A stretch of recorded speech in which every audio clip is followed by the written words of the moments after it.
HTTV in association with Absolute Warehouse Services.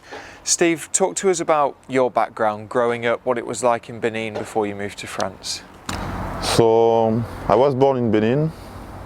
I lived 4 years of my life in Benin before to move to the south of France.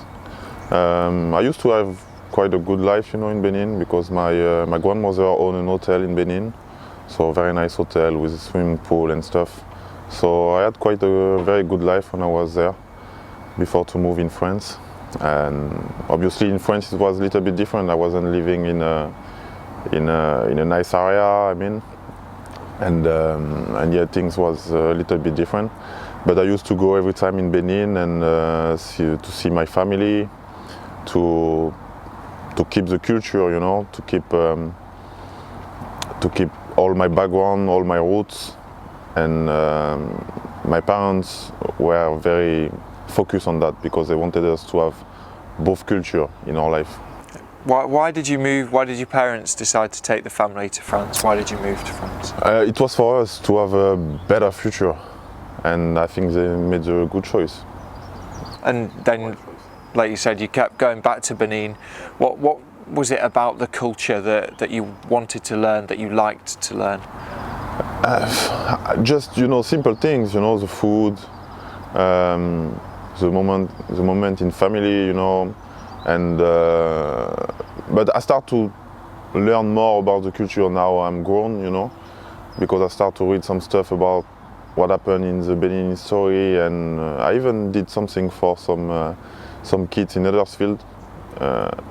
They were learning about Benin story, and I wrote them something, and that made me learn some stuff about my own country, So it's very important to know where you come from, and to know where you go, you need to know where you come from. And like you said, that you learnt about the food. What kind of food do they have in Benin? What are your favourite dishes? My favourite dishes is some pounded yam with a sauce, a peanut sauce, the best food. As soon as I go back in Benin, I go to eat that food. What is it? What is pounded yam? It's pounded. Yam. You don't know yam. Yam is like a potato, big potato, I would say, but very big, massive. But it doesn't taste like a potato. And so we take it, we cut it, we cook it inside the water, and then we pound it with a tool, and that make like a mashed yam, But it's not very mashed. It's a little bit different. And you make a sauce on the side, and you eat that with the sauce with your hand. Big family dish? Yeah, it can be a big family dish, but in my family we don't eat all together around one dish. We've got separate plates. When you go home now, what does that feel like to you? I feel like I'm at home, it's just you when you come back home. England is your home, but me, I feel at home, There is a warm welcome from the people, because now I'm known in Benin, so it's always good to go back in Benin and take some warmth from the people and from the sun as well. Because you're really flying the flag for Benin. That's when we spoke in the past, you've said everything you do now is to kind of raise the nation, to show people what can come from Benin. Yeah, exactly. That's what I'm trying to do, is have the best career I can have, to make proud people in Benin, and to try to inspire some young generation to try to be better than me, And I think that's very important if you want to improve football in Benin.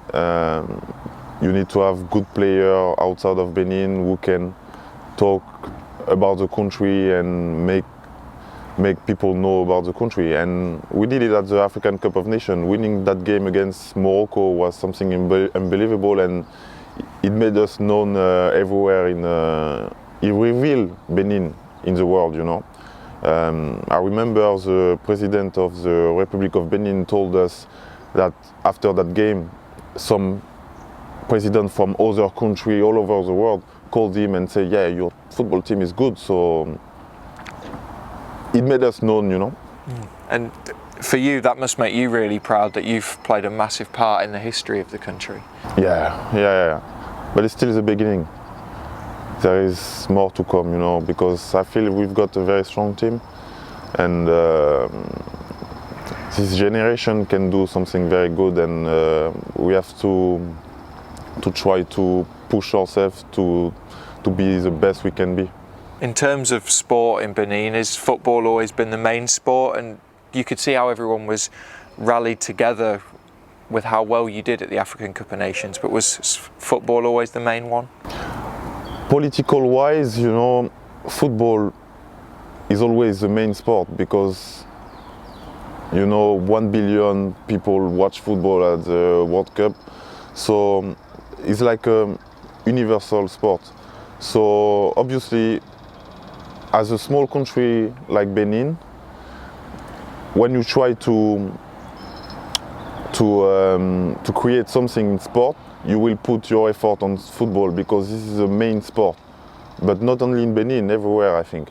And so when a new government comes, they will try to improve football first of all, because they know that if football is good, that will help other sports as well to be better.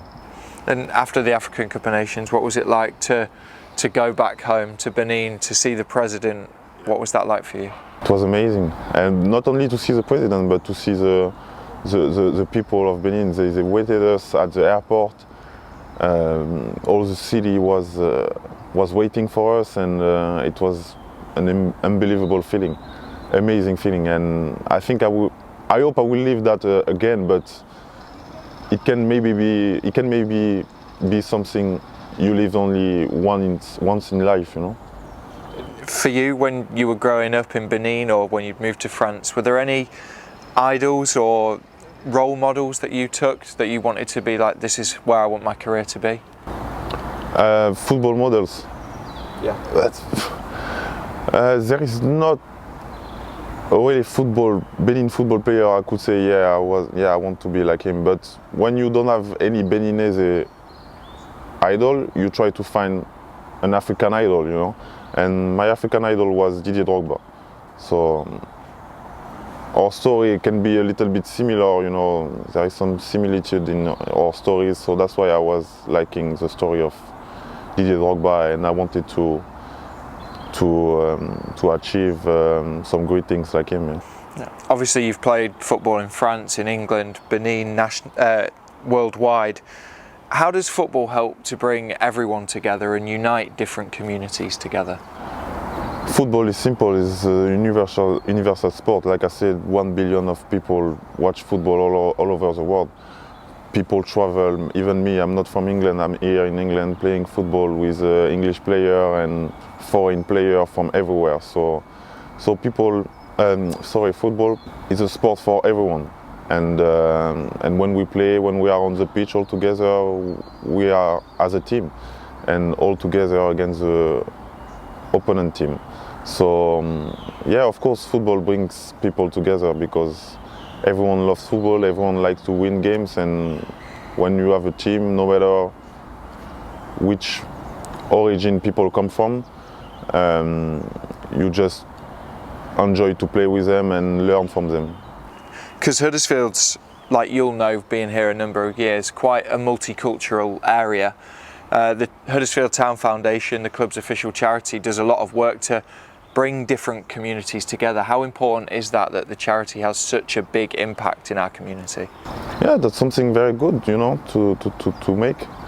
I feel like there is always something good to learn about other culture. Me, I had the chance to have both culture, to have the French one and the African one, and that's why I'm the best person I can be, you know. Because if I had only one culture, I couldn't adapt myself to other different cultures. So I think that's very important to learn from other people because that makes you better. And we're coming up to Black History Month. What does that month mean to you? I know that the foundation during this month will give some information about Black history and stuff, and I think that's very important for the young generation to know where they come from, to know their background, to know, because when you want to grow as a man, that's something important. As a Black man, you need to know where you come from and what happened in the history of Black people, because sometimes at school they don't teach you that, you know, but you have to learn yourself. You have to go take some books by the foundation as well, if they can say some stuff about it. I mean, it's very important for young Black kids, you know, to know about their background. Man.